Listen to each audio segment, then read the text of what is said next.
Almost nobody saw The Shawshank Redemption in theaters. It was a complete box office flop. On a budget of $25 million, it only made $16 million in its initial release. So how did it go from that to an all-time classic? We're talking all about it this week in Kaden's Movie Club. There are lots of theories as to why nobody showed up to see Shawshank. Some people think it was the name. The Shawshank Redemption is kind of hard to say and remember, and doesn't tell you anything about the movie. Some people think it was the marketing's somber tone. Some people think it was because the very male-centric story alienated a female audience. All of these are totally valid reasons, but I think the best argument might just be that there was some stiff competition. Releasing on the same weekend was Pulp Fiction. This might also seem like an old classic now, but at the time, Pulp Fiction would have been seen as a shock to the Hollywood system. It was unconventional, fresh, and new. And if audiences wanted something more palatable than Pulp Fiction, they could have also seen Forrest Gump or The Lion King, massively successful movies that had only come out a few months earlier and were still in theaters. In fact, Forrest Gump was in theaters for 42 weeks. After being nominated for 7 Academy Awards, Shawshank was re-released in theaters, which got it a little closer to being profitable, but still nothing crazy. Until Warner Home Video decided to bank on the idea that the movie would have some legs in the post-theatrical market. They shipped over 300,000 rental copies throughout the US, and Shawshank quickly became the top rented film of the year. Things only got better when the cable TV channel TNT got the rights to air the movie. Because of the bad box office return, they could air it for cheap, but still earn plenty of advertising revenue. Especially because people kept tuning in, so they kept showing it.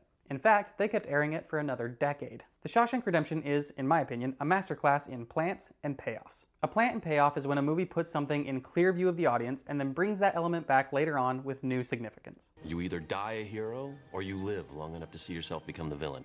All stories try to do this in some way. Plants and payoffs can be plot twists, character arcs, themes, whatever. Shawshank does all of it. And the challenge is to make it so the plant feels natural to the story. If it's too awkward, the audience will spot it and say, oh, that's gonna come back later. Fun fact about the icebox, though no one's ever seen it, they keep a monster in the basement, right next to a huge steaming bowl of foreshadowing. But on the other hand, if the plant isn't significant enough, the payoff can feel cheap or manufactured. If you haven't seen The Shawshank Redemption yet, this is your spoiler warning. And if you're like, I haven't seen it, but I want to hear about the plants and payoffs. No, get out of here. Okay, so we've got Andy Dufresne. Andy Dufresne.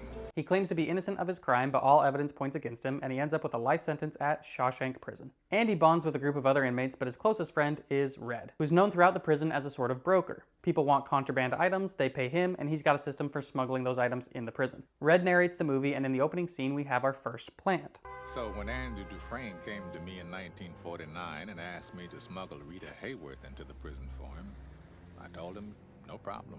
Apparently, Andy is going to ask Red to smuggle famous actress Rita Hayworth into Shawshank, but we'll have to wait a bit for the payoff. In the meantime, Andy gets accustomed to his new life in prison. Even small moments are filled with plants and payoffs. Are you going to eat that? Hadn't planned on it. Do you mind? Yeah, that's nice and ripe. On his first day, Andy finds a maggot in his food and some crazy old man wants it for himself. But wait.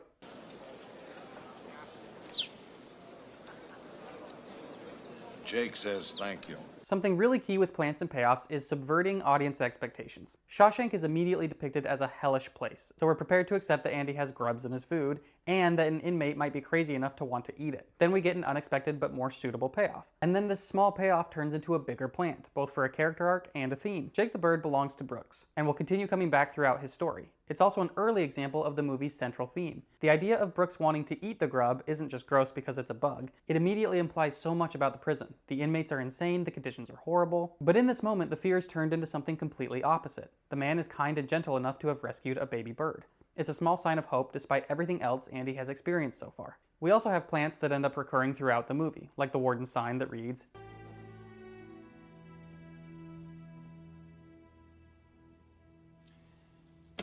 My wife made that in church group.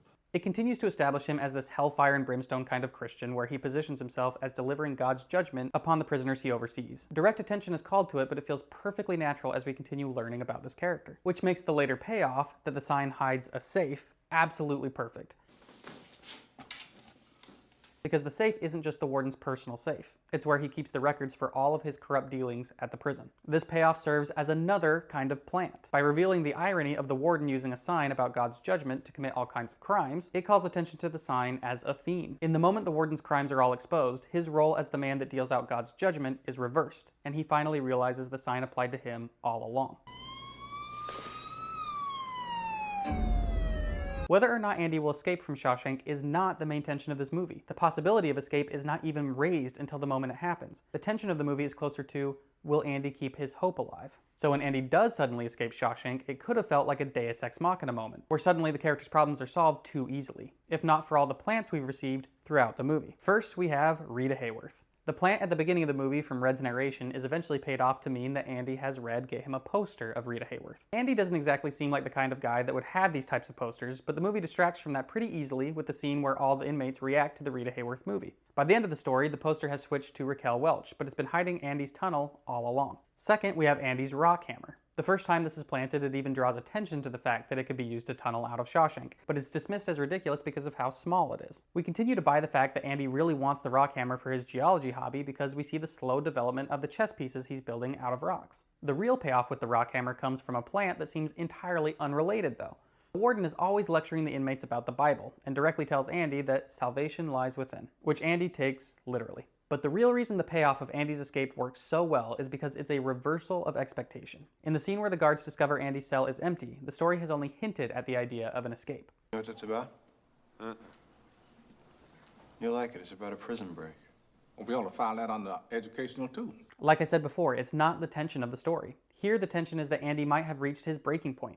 We fear that Andy will abandon hope completely. We know what exactly that looks like because of an earlier plant. And here we come back to Brooks. He's been in the prison most of his life, and when he finally gets released, the movie takes a bit of a detour following him on the outside. The tragedy is that Brooks has spent so much of his life in prison, he's been institutionalized. Red explains that after being in the prison so long, it became the only world Brooks knew. His hope for something more in life than Shawshank had been completely taken from him. So when he finally gets out, his life means nothing to him. And in one of the saddest movie scenes of all time, he ends it. And going back to that plant about Jake the bird, the day Brooks leaves Shawshank, the payoff comes back with the bird serving as a visual metaphor. Brooks has raised the bird for years inside Shawshank, and now that it's going out into the wild, we have no idea if it will be able to manage. Brooks is the same way. And in the book the movie is based off, written by Stephen King, it's revealed that the bird dies because it doesn't know how to live without Brooks. So how does Brooks' story impact everything else? Throughout the movie, we're given glimpses into the rival perspectives of Andy and Red. Andy refuses to accept the idea that Shawshank will be his end. As Red describes it, Like he had on an invisible coat that would shield him from this place. Red, on the other hand, lives in the constant fear of the hope that Andy carries.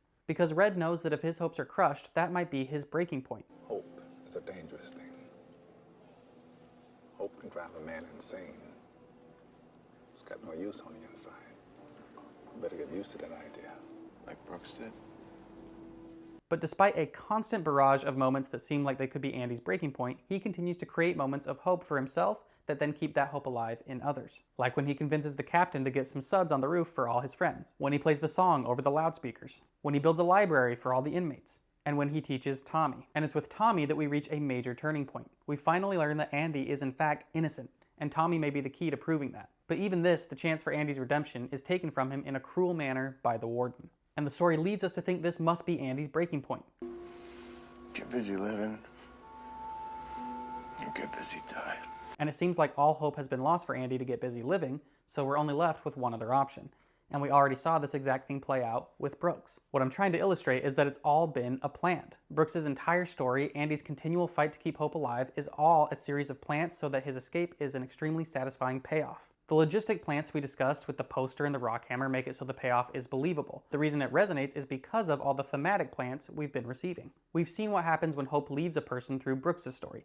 We see what living with the fear of hope is like through Red. And with Andy, we see the beauty of a life imbued with hope, even in hopeless circumstances. But there's one final very important payoff. The story is almost entirely told from Red's perspective. Despite what he's claimed, Red has actually maintained a small amount of hope throughout the movie. We see this because he keeps trying to get released in his parole meetings. But after Andy leaves and the hope is gone from his life, he finally tells the parole board he doesn't care anymore. And of course that's when they release him. Red then faces the same exact scenario that Brooks did. This brings us back to the promise that Red made to Andy, to find the secret under the oak tree. One of the final big plans. Just before Andy escaped, he told Red about this spot, and that there was something there he wanted Red to have. At the moment, it seems like a dying wish, as if Andy was saying, I'm not gonna make it out of here, so I want you to have this. But when Red gets to the spot, he discovers that the secret buried by the oak tree is actually instructions and resources for Red to go and join Andy in Mexico. Andy's hope that he would outlast his life at Shawshank was so strong that he told Red about the secret as if it was something already there, but it was something he had yet to do. And when Red realizes this, he's finally able to embrace that hope himself despite the fear. I hope I can make it across the border. I hope to see my friend and shake his hand.